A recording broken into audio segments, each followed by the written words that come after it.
and a very warm welcome to my webinar. I have been trying to do this since really long, but there has been one glitch or the other that has been happening. Apologies for that. I have now also learned that a webinar cannot be more than 15 minutes long. So I'm going to break this into parts so that you can have a look at all the resources bit by bit. So this is only going to look at the general resources. I'll do a separate part for Urdu, a separate part for math, and a separate part for English. So let's get started with how did I crack the KGS test for grade 7 with my kid. I have been asked this question a million times that how did I manage to get admission without a tutor support? So I'm going to share all the resources that I used. And I am doing this because I feel that if you've gone up the ladder, you should give a hand to others and pull them up to the ladder too. So this is my attempt to help you all with unlocking this success. However, I just wanted to let you know that whatever helped me may not be what will work for you. So please be mindful that my situation was very different and your child and your situation can be very different. So please trust your gut and do whatever you feel is best for your child. Let's get started with a bit about me. So I'm not someone who is just another person giving you feedback on how to crack this test. I have been part of the field of education for around 18 years. I'm a full-time corporate teacher trainer, and I'm going to put the rest of the details in my LinkedIn profile link, and you can have a look at my experience. So I'm not going to talk a lot about that, but I'm just letting you know about my profile because I strongly believe that if I'm going to take someone's advice, I need to see the kind of work and the kind of experience that the person has. And based on that, I decide whether I'm going to take that particular person's uh, advice on board or not. So I'm going to put my profile link in the um, captions. I just wanted to let you know a bit about my child. So my child had finished grade 7 at his ex school before he joined grade 7 at KGS. And that is something which is very important to know.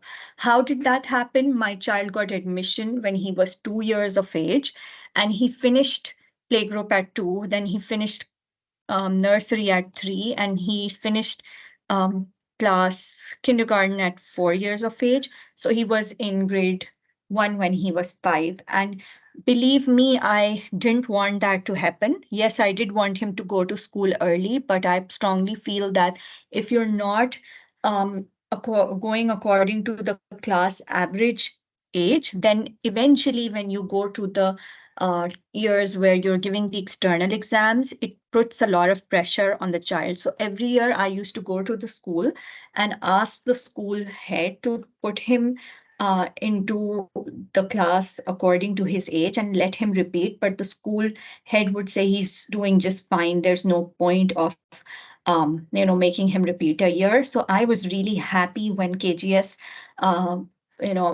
admissions were announced and he had to repeat a year because he had to apply for the exam according to the age group that he was at. And by the time that he gave that exam, he was halfway done with grade 7.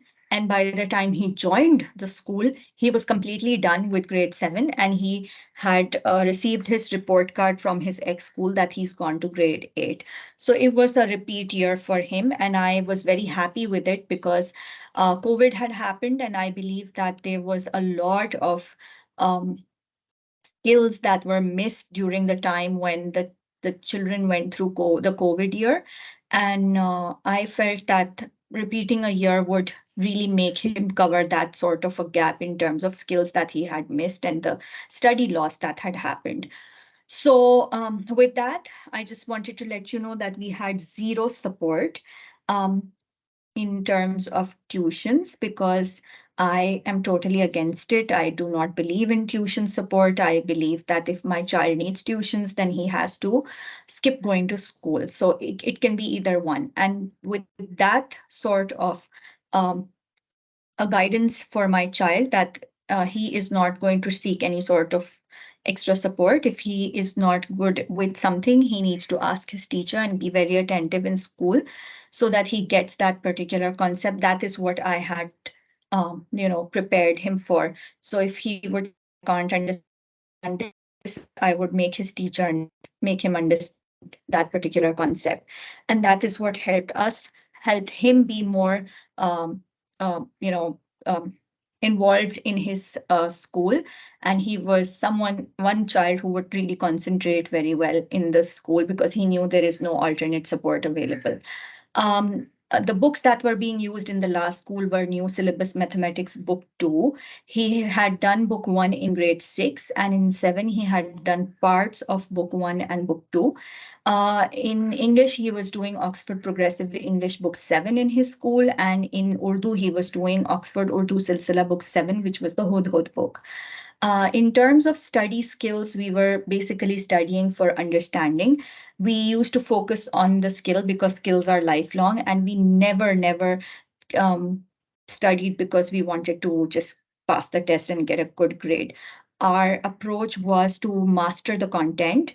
Also, we focused on developing the concepts and not cramming the night before. No memorization of information was what we focused on. We focused always on developing the right study skills and the skill that will help us long term, and that is what we committed to.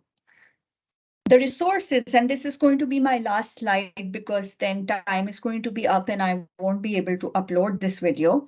So in terms of the resources that we used, I used New Syllabus Mathematics Book 1 and 2 for preparation. We used the Kangaroo Mathematics past papers. We did a lot of practice through the Friar competition, which I'll share in the link, and I will explain the maths resources in details, that which sort of a feature to use in your preparation. You can't use the entire book. It's impossible to do that.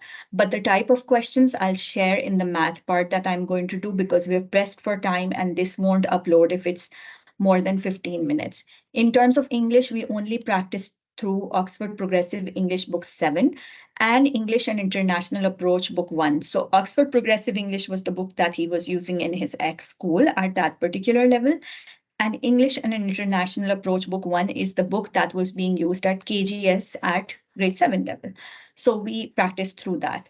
In terms of Urdu, we practiced only the reading and writing part, and we practiced through the tasks mentioned in Urdu Ka Guldasta Book 7, which is Surajmukhi, and Oxford Urdu Silsila Book 7, which was being used at his ex school, and that was uh, that's a good series, but I felt that Urdu Ka Guldasta is more effective in terms of its writing and grammar and structures, and it gave a huge big edge to my child in terms of his writing skills, because he um, had to do a writing task in Urdu as well.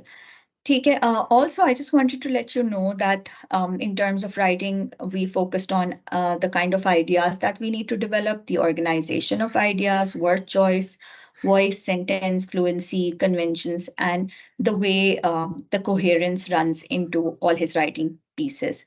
I'll talk more about it when I develop the second part of this webinar. ठीक है. With that, I'm just going to thank you now because um, I can't do the whole bit right now. I just wanted to let you know that I'm developing this because I need to help. I think I need to help others to crack this test, and everyone needs to understand that they don't need to um, invest in heavy tuitions to crack it. I am an example of not spending any money and cracking it, and you can do it too. So if you have any questions, you can write to me on this email. I'm sorry, I'm not going to give any tuitions to your kid. That's not possible, and it's not possible with my 9 to 5 job. Actually, 8:30 to 5 job. I have a lot of commitments. So if you need any help with resources, I can help you around with that, but I can really not help you with any sort of tuitions. I don't believe in them anyway.